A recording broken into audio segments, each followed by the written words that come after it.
Vous êtes de plus en plus nombreux à nous suivre et à participer à l'évolution de la chaîne Afrique N24, et sincèrement nous tenions à vous en remercier. Nous lisons tous vos commentaires qui enrichissent le débat et vraiment nous vous demandons de nous soutenir, en aimant les vidéos pour une large diffusion, et pour continuer à avoir une ligne éditoriale indépendante, et vous proposer de nouvelles émissions toujours de plus en plus enrichissantes. Ne restons pas passifs, soyons actifs. Merci et à bientôt. Officiers, sous-officiers, militaires du rang, mes chers compatriotes. Demain 20 janvier 2024, notre peuple, en communion avec nos forces de défense et de sécurité, célèbre le 63e anniversaire de la création de notre armée nationale. À cette heureuse occasion, il me plaît de saluer la mémoire combattante du président Modibo Keïta et de ses illustres compagnons, civils et militaires, qui, en véritables visionnaires, ont forgé une armée nationale pour soutenir le processus d'émancipation du pays, assurer la défense du territoire, ainsi que la protection des populations et des intérêts vitaux de la République naissante du Mali. Depuis cette date, les forces de défense et de sécurité, garantes de la tradition et de la modernité, écrivent les pages les plus glorieuses de notre histoire contemporaine, au prix d'énormes sacrifices. Je voudrais saluer en cette circonstance la mémoire de nos défunts frères d'armes tombés au champ d'honneur et retirer à leurs familles ma solidarité et ma compassion. Aux blessés parmi nous, j'adresse mes vœux de prompt rétablissement et exprime une pensée pieuse aux otages militaires et civils.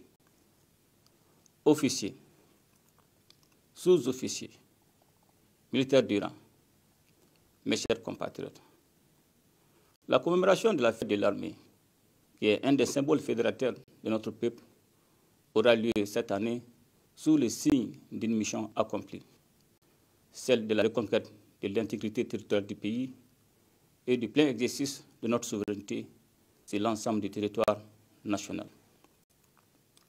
Vous vous rappelez qu'à l'occasion des Assises nationales de la refondation et de la grande mobilisation du 14 janvier 2022, désormais commémorée comme la Journée nationale de la souveraineté retrouvée, le peuple avait exprimé comme priorité absolue la reconquête de l'intégrité du territoire, le rétablissement de la paix, de la sécurité et de la stabilité dans le pays.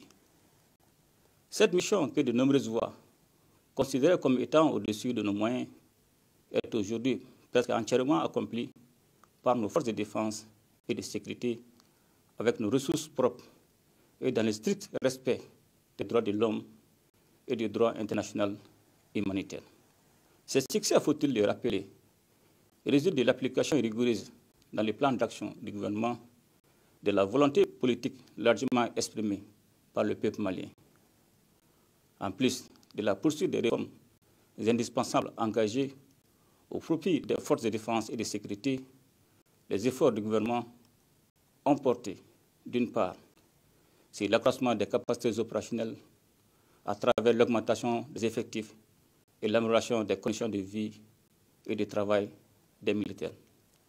D'autre part, par l'acquisition d'équipements au profit des armées et services pour la préparation et le maintien en conditions opérationnelles des troupes. Ainsi, 2023 a vu la consolidation des recrutements ordinaires et spéciaux, de même que le lancement de nouvelles vagues de recrutement dans toutes les branches des forces de défense et de sécurité.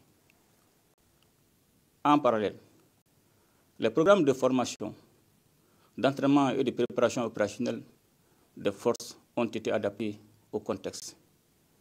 Le renforcement des capacités aériennes et terrestres a été assuré par la dotation des FAMA en plusieurs véhicules tactiques de combat, engins blindés, avions, hélicoptères et drones, en mettant l'accent sur l'aptitude à opérer en autonome.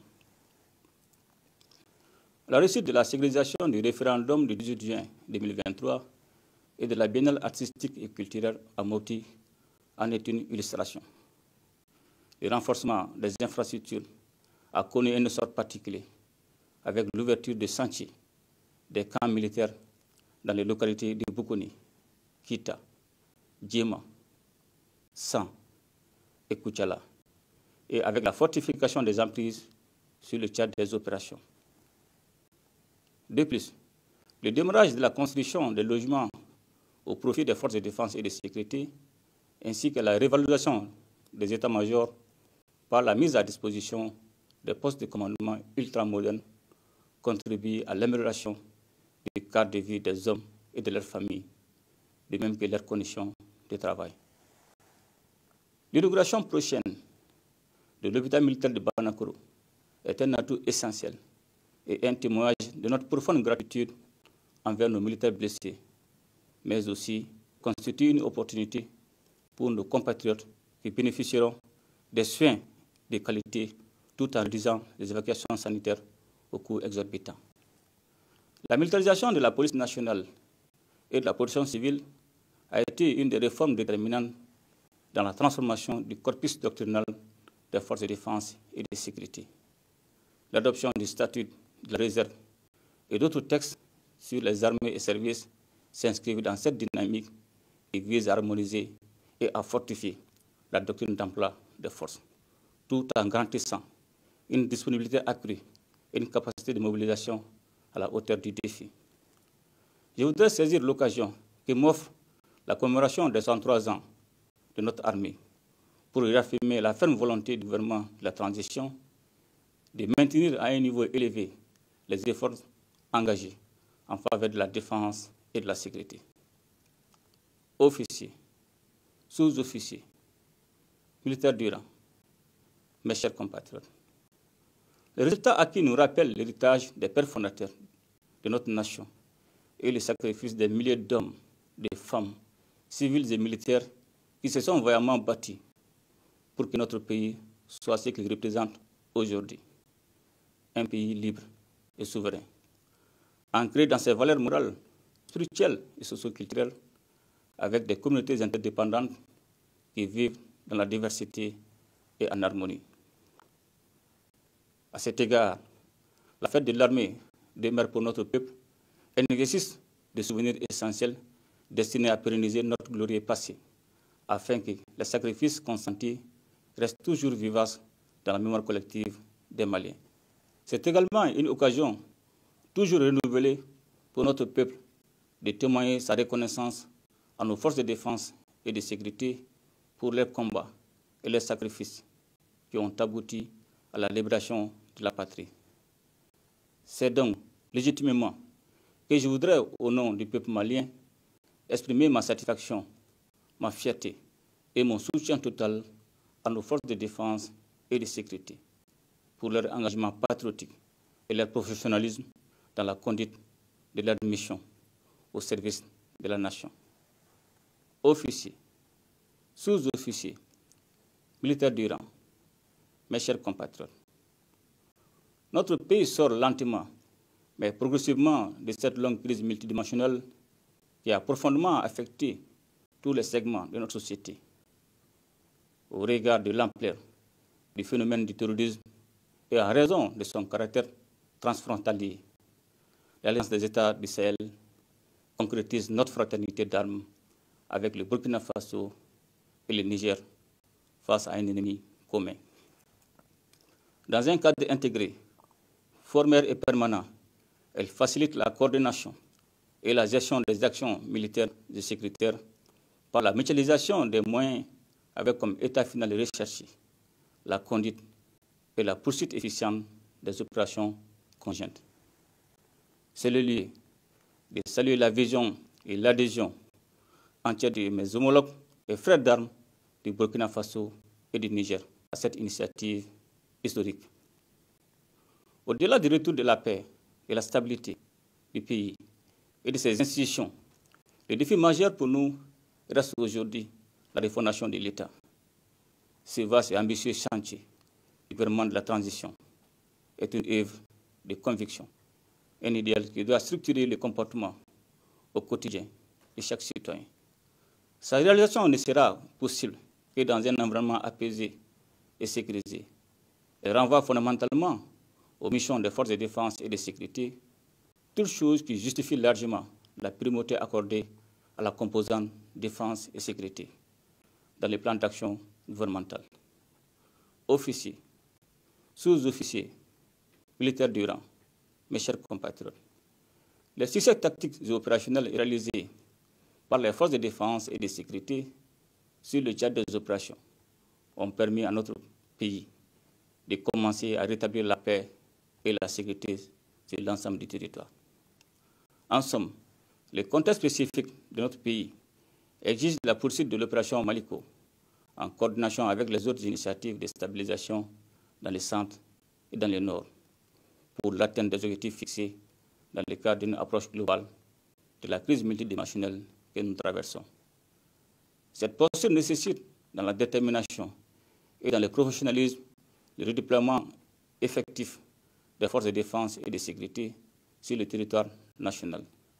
Je voudrais à cet égard saluer la promptitude de la hiérarchie militaire et le courage des hommes engagés qui, à travers les différentes opérations initiées dans le cadre de Maliko, ont obtenu des résultats incontestables.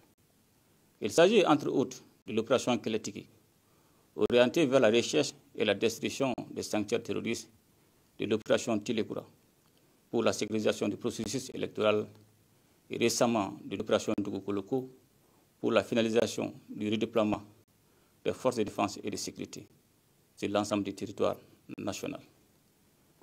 Il s'agira donc de consolider les acquis dans la perspective du développement et du maintien des capacités opérationnelles autonomes avec la mutualisation des moyens de l'ensemble des forces de défense et de sécurité pour faire face aux menaces intérieures et transfrontalières. Je ne saurais terminer sans vous adresser mes félicitations et encouragements pour les victoires présentes et futures. C'est sur ces notes d'espoir que je vous souhaite à toutes et à tous une très bonne fête de l'armée dans un Mali uni, prospère et pacifié. Vive les forces de défense et de sécurité au service de la nation. Ensemble, nous ferons le Mali Koura. Qu'Allah bénisse le Mali et protège les Maliens. Je vous remercie. Likez la vidéo si ce n'est pas déjà fait. Laissez aussi votre point de vue en commentaire. Abonnez-vous et cliquez aussi sur la petite cloche de notification pour ne rien rater de nos prochaines vidéos. N'oubliez pas de partager aussi la vidéo et de la liker.